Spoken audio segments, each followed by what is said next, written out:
Rebecca Jacquin et Johan Sayag nous ont rejoints dans les studios. Bonsoir, messieurs, dames. Bonjour Bernard. Bonsoir. Vous êtes tous les deux. Bonsoir, Johan. Bonjour.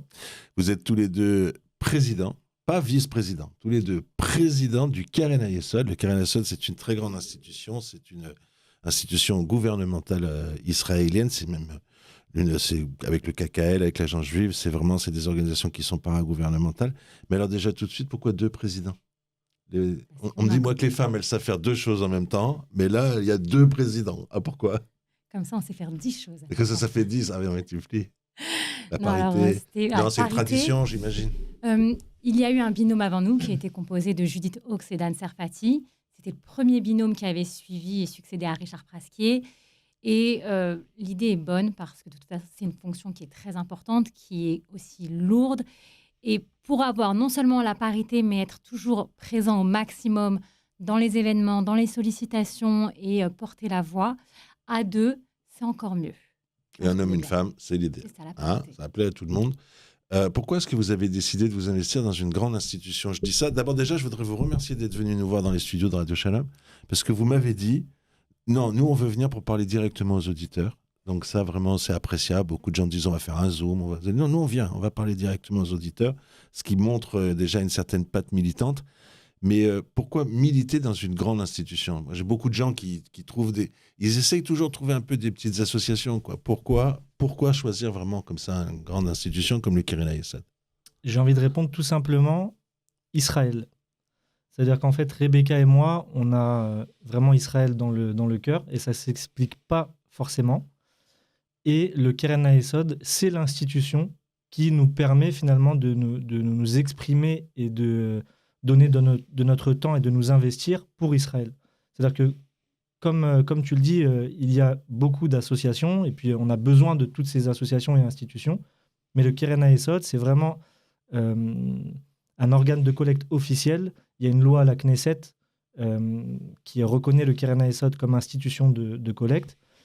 Et donc, on est vraiment un organe de l'État israélien. Donc, et c'est ça qui vous a plu. C'est ça qui nous a plu. On sait pourquoi l'État d'Israël, pas pour l'association qui ensuite fera ceci et cela. Alors, en bon militant, vous êtes venus tous les deux me voir parce que vous êtes en fait engagés dans une action en ce moment, en guerre, en urgence. En fait, les localités, mais je vous ai expliqué ça mieux que moi, mais les localités du nord d'Israël vous ont demandé pas d'équiper les abris, c'est déjà fait, mais de donner ceux dont les gens ont besoin dans ces abris, parce que dans le Nord, ils ont très peu de temps pour y arriver. Vous me dites si je présente correctement. Et comme ils ont peu de temps pour arriver dans les abris, certains préfèrent des fois y rester. Ils disent, moi, je reste toute la nuit, et ils n'ont rien. Alors, on va dire un chiffre, 15 secondes. C'est exactement le temps qu'ils ont dans le Nord pour atteindre les abris. 15 secondes, c'est même pas le temps d'aller jusqu'à la salle de bain et de revenir pour se doucher, pour aller aux toilettes ou quoi que ce soit. Il y a beaucoup d'histoires qui nous sont remontées et les conseils régionaux ont vraiment insisté, contacté le Keren Hayesod Jérusalem et le Keren Hayesod de France pour dire voilà, il y a vraiment de vrais besoins. Les gens ne peuvent plus bouger de leurs abris. Ils ont besoin d'avoir des kits pour que les abris soient totalement aménagés et permettent d'y vivre, tout simplement. C'est des parents qui attendent leurs enfants juste devant la douche pour être sûr que s'il y a une alerte, ils puissent les récupérer en quelques secondes. C'est beaucoup de stress et en aucun cas, les personnes ne peuvent se permettre de rejoindre leur chambre, leur salon et vivre une vie même semi-normale. C'est impossible. Donc, il faut approvisionner ces abris-là avec des matelas, des couvertures, tout un tas de choses. Pour les enfants. Des jouets pour les enfants, tout un tas de choses qui aujourd'hui sont nécessaires. Donc, on a reçu de certaines villes du Nord, notamment de Kiryat Shmona, de Naharia, des demandes pour des kits. Ces kits-là ont été du coup audités pour voir quels étaient les besoins exactement, combien ça allait coûter. Un kit, aujourd'hui on le sait, fait à peu près 4 000 €. Donc quand on veut... 4 000 €, mais on met quoi dans 4 000 €? Il y a matelas, couettes, jouets, il y a tout le nécessaire pour vivre dans un abri. C'est pas juste pour venir faire de la décoration, c'est vraiment y vivre. Il y a des gens qui vivent dans des sous-sols d'immeubles. Il y a beaucoup, j'ai envie de dire, d'abris de fortune qui ont été mis en place parce que, par manque de temps, vous avez certainement dû voir, comme nous, les images de ce qui se passe dans les parkings. Il y a des parkings où il y a tout simplement les gens qui dorment. J'ai vu des tentes dans les parkings. Tout à fait. Et donc, tout ça doit s'organiser. Dans le Nord, c'est 15 secondes. C'est extrêmement court. C'est de l'ordre de l'impossible. Donc, les gens n'en sortent plus depuis une dizaine de jours. Et déjà, donc, quand on commence la nuit, on finit la nuit sur place. Il faut savoir, Johan, que les populations de Kiryat Shmona, alors attention, parce que c'est des populations, parce qu'on hallucine, c'est des populations qui ont vécu déplacées pendant 2 ans. Tout à fait. Ils rentrent chez eux, ils se retrouvent dans le parking. Faut imaginer, hein, Johan. Exactement. Donc voilà, c'est pour ça qu'on souhaite répondre à cette demande. C'est qu'aujourd'hui, ils ne sont pas seulement en fait, confrontés aux missiles iraniens, où il y a ce délai un petit peu de 6-7 minutes pour aller dans les abris. Pour Tel Aviv. Voilà. C'est qu'aujourd'hui, ils reçoivent surtout les missiles du Hezbollah. Et c'est ceux-là c'est ces missiles-là qui fait qu'ils doivent arriver beaucoup plus rapidement dans les abris parce qu'il n'y a que quelques secondes pour y arriver. Donc voilà, on essaie de répondre à ce besoin et de leur donner, si on peut dire, ce confort, en tout cas de les aider du mieux qu'on peut pour que ça se passe du mieux possible pour eux, en tout cas. Faut savoir que, déjà, je sais pas, mais c'était déjà le Keren Hayesod qui avait mis en place les mégonites. Vous savez, hein, ces petits abris qu'on a vus d'ailleurs malheureusement pour le 7 octobre, on a vu les gens de Nova se réfugier dans des abris qu'on mettait sur les bords des routes. C'est déjà Keren Hayesod qui s'occupait de ça. D'ailleurs, quand on fait les routes en Israël, souvent on voit les plaques sur les abris avec marqué Keren Hayesod. Il y a beaucoup d'abris. Oui, comme tu l'as dit Bernard, il y a des choses qui malheureusement au 7 octobre ont été désastreuses, mais c'est ça, on est là où il y a la demande. 4 000 € évidemment, parce que moi je veux qu'on comprenne aussi l'intérêt de cette émission, c'est qu'il faut que les gens ils vous aident, quoi. Hein, on est tous ensemble, on a tous connu ça depuis le 7 octobre, on sait qu'il faut le faire. L'intérêt en plus avec le Keren Hayesod, c'est qu'on sait où va l'argent. Parce que des fois, on se demande un peu qu'il va y avoir des frais de fonctionnement. Non, là, c'est vraiment les services de l'État. Hein, là, on est vraiment sur un kit dont l'argent est récolté et va directement au conseil régional pour distribuer les différents kits. Et je veux juste revenir sur un point. Il y a cette action-là qui est urgente et il y a une deuxième action. Comme on l'a dit tout à l'heure, il y a des gens qui ont été déplacés, qui sont réfugiés, qui en sont victimes directes parce que leur logement n'est plus habitable, qui ne peuvent plus rentrer chez eux. Et ça, c'est tout un tas de victimes. Aujourd'hui, on les compte par milliers qui doivent recevoir ce qu'on appelle une aide immédiate. Et ça, c'est le fonds d'urgence du Keren Hayesod des victimes du terrorisme qui y répond. C'est 1 200 € par personne. Quand la personne est identifiée comme victime, tout de suite, elle reçoit un virement sur son compte d'une certaine somme. Et on a besoin de pouvoir leur venir en aide parce que quand elles se retrouvent en dehors de chez elles, elles n'ont pas même de quoi se laver les dents, pouvoir s'habiller. Elles étaient en pyjama, elles n'ont pas de quoi pouvoir juste aller se vêtir. Et ça aussi, c'est une urgence aujourd'hui. Très important, c'est directement... Johan, vous avez agité des chiffres qui peuvent correspondre pour beaucoup d'auditeurs comme étant plus importants que ce qu'ils peuvent donner. Non, c'est ça, vous nous avez donné les besoins exacts, mais bon, les gens après, ils vont aller sur votre site, comment ils vont faire Je pense que c'est sur le site du Keren Hayesod et ils donnent à hauteur de ce qu'ils veulent, ils participent. Exactement, mais ce qui est important, c'est le message en tout cas qu'on souhaite passer, c'est qu'aujourd'hui, il y a quand même une urgence. Faut savoir que depuis le 7 octobre, la communauté juive de France, elle a été exceptionnelle. Elle a répondu présente, que ce soit à travers du Keren Hayesod ou d'autres institutions. Elle a été extrêmement sollicitée et elle a donné beaucoup d'argent. Elle s'est énormément mobilisée. Demandez de faire attention à votre micro. Non, parce que justement, ce que vous dites, c'est très important. D'ailleurs, comment vous expliquez que cette communauté juive de France s'est mobilisée comme ça de manière... Vous savez que pour nous, c'est naturel. Hein. C'est pas comme ça dans le monde entier. C'est pas forcément... Je ne vais pas donner de pays, mais j'en ai en tête. Moi, j'ai une explication. Je dis, les juifs français, ils sont déjà israéliens. Vous n'avez pas un peu cette impression ? J'ai l'impression, parce qu'en tout cas, moi, j'ai fait pas mal de voyages depuis le 7 octobre en Israël. J'y étais notamment l'été dernier. L'été dernier, il n'y avait que des Français. Et quand j'étais dans les taxis, je parlais avec eux, ils me disaient, mais oui, il n'y a que des Français. Et aujourd'hui, c'est eux qui soutiennent finalement notre économie, parce qu'il n'y a qu'eux qui viennent chez nous, alors qu'on a encore des alertes, ils viennent s'engager, ils viennent aider. Donc, la communauté juive de France, elle a répondu présent. Et aujourd'hui, pourquoi on souhaite encore passer ce message, c'est qu'on veut dire à cette communauté qu'il y a toujours cette urgence. Parce que quand on regarde les informations, on a quand même l'impression qu'Israël arrive à bien se défendre. On n'est plus dans la sidération du 7 octobre. Donc effectivement, c'est mieux d'avoir des chiffres plutôt faibles et qu'Israël continue de bien se défendre, mais on a quand même cette urgence.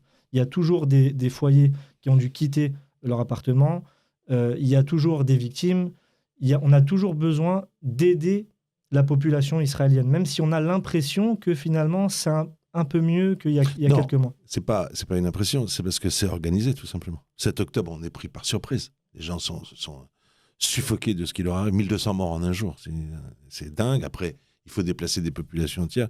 Israël sait s'organiser. Mais pour ça, par contre, c'est les Juifs de diaspora qui viennent Il y a aider. des besoins. Et c'est à nous de faire ça. Tout à fait. Il y a des besoins. Et alors, pour le lien entre la communauté juive de France, moi, je dis toujours que c'est un lien maternel.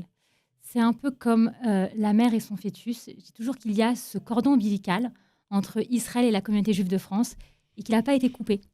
Donc, quand on touche Israël, la communauté juive de France, elle se comporte comme un fœtus. Elle ressent fois 1000 ce qui est fait à la mère. C'est vraiment pour moi l'image que je donne quand on parle d'Israël et la communauté juive de France. Très belle image. Je vous ai vu, Rebecca, à Tel Aviv il y a un mois. Tout à fait. Il y a un mois, mais on n'aurait pas imaginé que ça y en allait replonger comme ça. Pas du tout. Pas du tout. J'étais là-bas malheureusement pour faire suite à la Shiva du décès, pour des raisons personnelles. Et on ne s'en doutait pas. On savait, ça montait. On avait tous les jours, ça devenait même un peu la blague israélienne, 3640e annonce de la guerre avec l'Iran. On ne savait pas quand, on savait que ça allait arriver. Maintenant, c'est là et on fait face. On espère que les gens vous entendent. Mais moi, je connais bien les auditeurs de la radio, ils vont vous entendre. C'est sûr. Par contre, il faut qu'ils vous entendent au maximum. Quels sont vos objectifs? Vous êtes des tout nouveaux présidents depuis combien de temps vous avez été élus? Parce qu'on est élus au Keren Hayesod. Vous êtes des bénévoles, d'abord déjà, qu'on sache bien, et même très souvent des donateurs. Donc ça commence à... C'est vous qui donnez l'exemple. Comment on est élu au Keren Hayesod et pourquoi faire? Vous avez une mission, vous vous êtes dit, tiens, vous avez par exemple, je sais pas, un objectif que vous êtes fixé? Exactement. Alors, pour se faire élire, on a présenté un programme. Ouais. On a été 3 binômes. Et donc, le conseil d'administration a voté pour notre candidature. Donc, on est forcément très honorés d'avoir reçu leur confiance. Mais on est honorés, nous, de vous recevoir. Et les objectifs sont multiples. Très noble, ce que vous faites. Le premier objectif, c'est vraiment d'installer le Keren Hayesod comme l'institution de collecte de référence pour Israël. C'est-à-dire qu'aujourd'hui, la communauté juive ne le sait pas encore suffisamment que quand on souhaite donner à Israël, c'est par l'intermédiaire du Keren Hayesod qu'on peut le faire. Donc vraiment, c'est notre mission, on va dire numéro 1. C'est vraiment ce qu'on va essayer de faire, de rendre indispensable cette institution. Et Rebecca? Alors tout ça, ça passe par la communication. On travaille très étroitement ensemble. Le but est vraiment de communiquer, de maintenir l'augmentation de la collecte qui a eu lieu au fil des années, et notamment depuis le 7 octobre. Et tout cela passe aujourd'hui par le fait de renforcer nos bénévoles, renforcer notre communication. Alors vous allez venir nous voir plus souvent? Bien sûr, dès qu'on sera invité, on viendra. Vous nous appelez au téléphone. Avec tranquille, grand plaisir. Avec grand plaisir, tous les deux, avec grand plaisir. Et écoutez, vous nous donnez juste des coordonnées. D'abord, il faut préciser une chose qui est importante. Quand on donne au Keren Hayesod, on a un CERFA. Pourquoi je le précise? D'abord déjà parce qu'on est très heureux de donner ses impôts en fait à qui on a envie. Mais c'est surtout Keren Hayesod, c'est-à-dire que la loi française permet d'obtenir un CERFA pour une action humanitaire même à l'étranger. Tout à fait. Il s'agit et donc d'une en action l'occurrence humanitaire. Israël. C'est important ça. Tout à fait. Donc il faut juste se rendre sur le site du Keren Hayesod, qui est vraiment sur Internet. Et là, il y a la page de don. Dès lors qu'un don est fait sur le site, un CERFA est généré dans les mêmes règles que les autres CERFA en France. Super, c'est Google qui nous dira comment on écrit Keren. Parce que les gens nous écoutent dans la voiture. Des fois, à moins que vous ayez un téléphone qui soit facile à retenir, vous avez ça? Ah non, je ne l'ai pas. Non, y a pas. Allez, donc ils vont regarder sur Keren Hayesod, sur Google. Et je sais parce que des fois dans la voiture. Et puis d'ailleurs, il y a des annonces. Tiens, nous, on est partenaire du Keren Hayesod. Il y a des annonces qui passent régulièrement. Si on n'a pas pu noter, on notera à ce moment-là. Un petit quiz pour finir, messieurs les présidents. Ça veut dire quoi, Keren Hayesod? Fonds de fondation. Ah, il est beau. Ça veut dire le fonds qui permet de fonder l'État d'Israël, parce que ça a été créé avant Israël. Quel est le premier président de l'État d'Israël? Attention, c'est un piège. Le premier président? Oui. Tout le monde dit ce que vous avez envie de répondre. J'allais dire Ben Gurion. Et voilà, il avait envie de répondre ça. Et c'est le président Weizmann. Et 2 villes du Nord. Haïfa. Ouais. Tibériade. Allez. Nahariya, Kiryat Shmona. Voilà, magnifique. Merci d'être venus nous voir tous les deux. Donc, Rebecca Jacquin et Johan Sayag. On espère que les auditeurs seront nombreux, tout simplement, à répondre. Voilà, je veux dire, on ne se rend pas compte à quel point on disait les jouets pour les enfants, mais aussi avoir une couverture, avoir quelque chose, un minimum de confort. Des gens qui ont été déplacés, qui se retrouvent dans les abris. Et grâce à vous, on va leur donner quelque chose, un peu de chaleur, un peu de solidarité. Merci. Parce qu'en plus, il faut savoir que les présidents de Keren Hayesod, ils travaillent. Et, Il faut qu'on retourne au bureau. et donc, en fait, c'est l'attaché de presse du Karasha. Il fait dépêche-toi. Et il saute dans le taxi et il vient, c'est pas vrai, et ils viennent C'est ça. aider Israël. Voilà, merci d'avoir été les invités de Merci Radio à vous, Shalom. Bernard. Bonsoir à tous les Merci deux. beaucoup. Merci. Bonsoir.